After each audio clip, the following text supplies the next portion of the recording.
how do you spot a profitable real estate agent? How do we find the difference between a good agent, a bad agent, and what you need to do to be more profitable yourself? Welcome to today's morning meeting. I'm Greg Luther, the one guy that meets with you every single week to help you in growing your real estate business. Today, we're going to talk about how to find the good ones and then how to copy their results. If you're a real estate agent yourself, obviously it is crucial for you to do all the things you need to do to generate buyers and sellers in today's market, regardless of what's going on with the economy, with the changes in the rules that we have now, with the NAR settlement, with the interest rates, with all of these issues.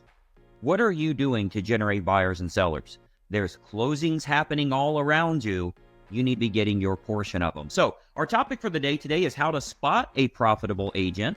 More importantly, how to become one yourself. We certainly know how to spot the unprofitable agents. Let me tell you how you can find them.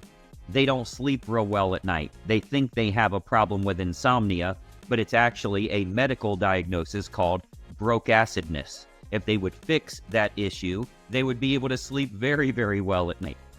They have debts that keep piling up on them. They know they should get a newer car. They just can't really afford to get a newer car because they don't feel confident in the monthly revenue that their system is currently generating for them.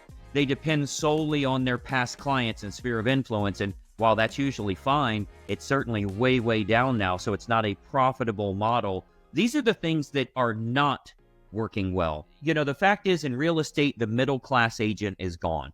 Much like America, there's no such thing as an average real estate agent anymore. As a matter of fact, that discrepancy is getting bigger and bigger. That is getting a wider split between top agents and struggling agents. There's not really a middle realtor. I would consider a middle to be like 3 or 4 closings a month, right? That would be considered average. Maybe 2 or 3 would be considered middle of the road. What we're finding is they're doing 10 or they're doing 0 to 1.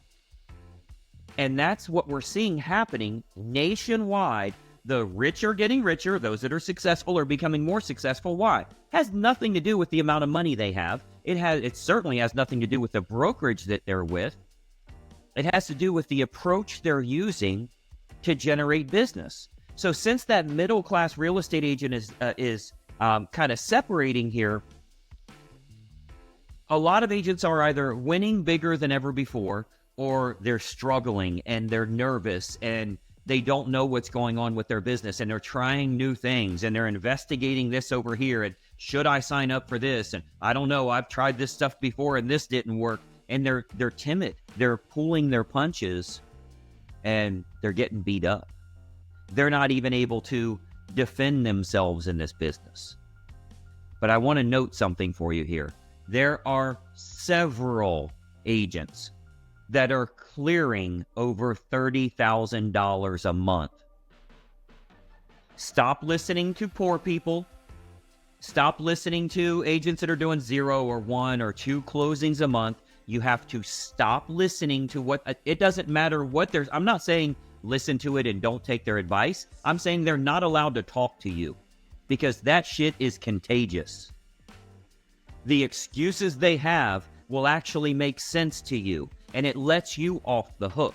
So it's important for you to spot top producers, to find out what they do and how you can copy their approach. I took a couple of notes here because I don't want to miss anything for you. You'll want to write some of these things down, by the way. But you should do everything that you can to never go to a meeting that top producers are not attending.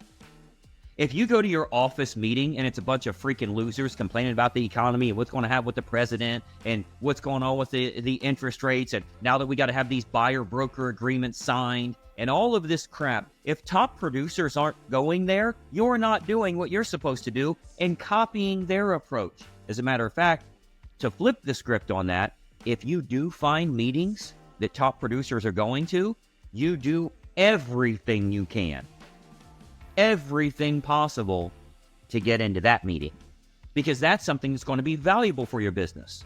You've heard before, we are the sum of the 5 people closest to us. I want you to choose the 5 agents you spend the most amount of time with. You might say, I don't really talk to a lot of agents, or I occasionally talk to 2 or 3. Pick 5 names. The last 5 people that you talk to in the real estate business that you were socializing with in any way, do you want to be who they are?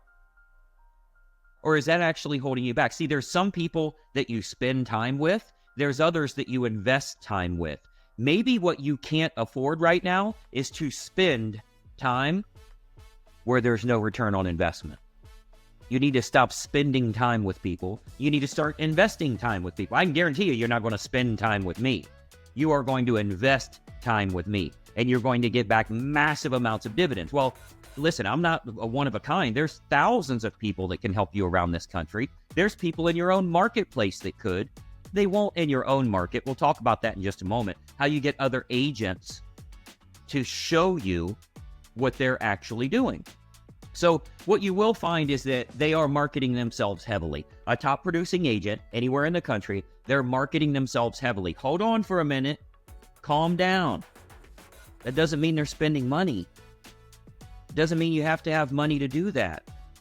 How much do you think it's costing me to talk to you right now? How much does it cost for all the agents that are running ads on Facebook Marketplace for free, and they're averaging 10 to 12 leads a day for free, and they're doing it all by themselves? It's free. You can market yourself heavily without needing to spend a bunch of money. Stop trying to find an excuse as to why you're not succeeding right now.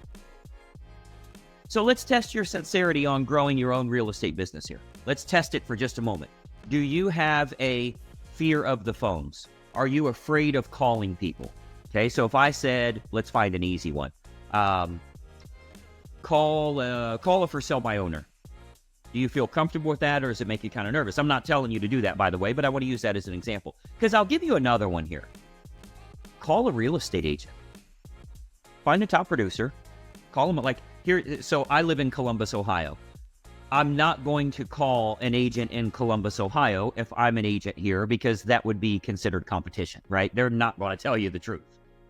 But I could call someone in Cleveland. I could call a top producer in Cincinnati. And here's what I want to say. Man, your name came up and I was checking you out online. You're selling a ton of houses right now. First of all, I just wanted to congratulate you. I mean, this is a tough business. I wanted to congratulate you on doing such a great job in Cleveland. But I got to ask, what's your number one lead source? Like, I'm impressed. What's your number one lead source? Let me ask you a question. What do you have to lose by calling a real estate agent in another big city in your state, not in your own city, in another big city, so it's not a competitor, and just say, hey, I'm from Columbus, Ohio. I see you're in Cleveland. We're not in the same MLS or anything, but man, you're crushing it out there. What's your number one lead source right now? Why would you be afraid of doing what is the worst thing that could happen? They hang up on you? They talk about your mama? Like, what is the worst possible thing that can happen? Because let me tell you something. Somebody that's became successful in this real estate business, they're proud of it. They don't mind talking about it. This is like a freaking interview. They're, oh yeah, I'll tell you all about, man, I've struggled before. Here's what I'm doing now. They couldn't be happier to have a little bit of an ego boost, to be recognized in our industry, that somebody else sees they're working their tail off, and they'd be happy to tell you the details. Why would you not do that? Because the real question is, what's the point of being able to spot a profitable agent if you're not going to create a conversation with them? We don't want jealousy and envy. We want to copy. We don't call it copying. We call it modeling. I want to model after your approach, right? So that's exactly what you need to be doing here. But so many agents are sitting back, sitting on their computer all freaking day, checking their email, hitting refresh, looking for something else to distract them from actually becoming profitable. Why would you not call 5 agents today? Their cell phone number is more readily accessible than any other industry in the world. You can't find a doctor's cell phone number. You'll damn sure find a real estate agent's cell phone number. You will reach them directly. And they'll be happy that it's not someone calling about their health insurance for real estate agents because NAR sold their entire list to make more money, to do more of the shit that they've been doing. Because, by the way, nobody has my contact list. Why do they have the NAR Whoever owns the contact list sold the contact list. Let's be honest, we've been sold out over and over and over. So if an agent calls another agent, they're happy to talk to you. If you are impressed by them and you want to learn a little bit about what they're doing, they would love to talk to you. They love to talk about what they've created because they've been on that struggle side before. They know how difficult it is. So these are things you need to be thinking about in your own business. But if you call 5 agents from other cities or even other states if you wanted to, but I think you'll get better conversations from other big cities in your area. Ask them what their number one source is, but then pry a little bit. Pry a little bit, because you know what they're going to say. Oh, it's just people that know me, word of mouth, past clients, sphere of influence. That's what everybody's going to tell you. Okay, dig a little deeper. What do you do to spur business? Do you send them an email? Do you send them a newsletter? How often are you in touch with them? Do you have any type of referral program? Do you have a client appreciation event every year? You gotta you can't just ask, how do you get, I just get online leads. Oh, great. I talked to 5 agents and they all said they get online leads, so I'm gonna go do that. What the hell are you gonna do? You gotta pry a little to find out, not only source, but find out the tactic. Can you write that down in your notes? Not only the source that the number one source they use, but the tactic that they use.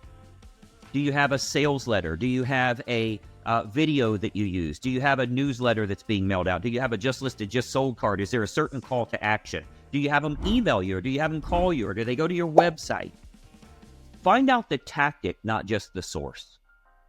These are things that are crucial to your success, and make use of that time. If you're going to call a top producer, if you're going to have a virtual lunch with them, right? Talk to them on the phone. If you're having lunch with them, ask them some prying questions. What's the worst that could happen? So don't only find out the source, but find out the tactic. I've got a slew of agents that I'm interviewing tomorrow. If you guys are watching this live, I'm interviewing a slew of agents tomorrow. We've been interviewing them. I'm actually getting copies. I don't know if I can reach it here. I'm actually getting copies of all of their closing checks, their commissions, their closing. Yeah, this dude right here did $194,000 in 90 days. He made $194,000. Here's every single closing statement and copies of his actual commission checks on what he made. This one here made $127,000 in 90 days. Copies of every single closing statement and every single commission check. Here's one that made $149,000. You know what you need to do? You need to spend time learning from agents that are out there crushing it. In 90 days, they're making $30,000, $40,000, $50,000, $60,000 a month. Find out what they're doing. So I do one-on-one Zooms with them. I actually record the meeting and learn a little bit about what's the number one tactic you used. We have our strategy, once we have our source, then we've got to get to our tactics, and we really go deep on that. And so many of these agents are using the stuff that I teach, like we do that 90-day challenge. They're just crushing it in the 90-day challenge, and they show the kind of results that they've had. Why would you not want to learn from those people?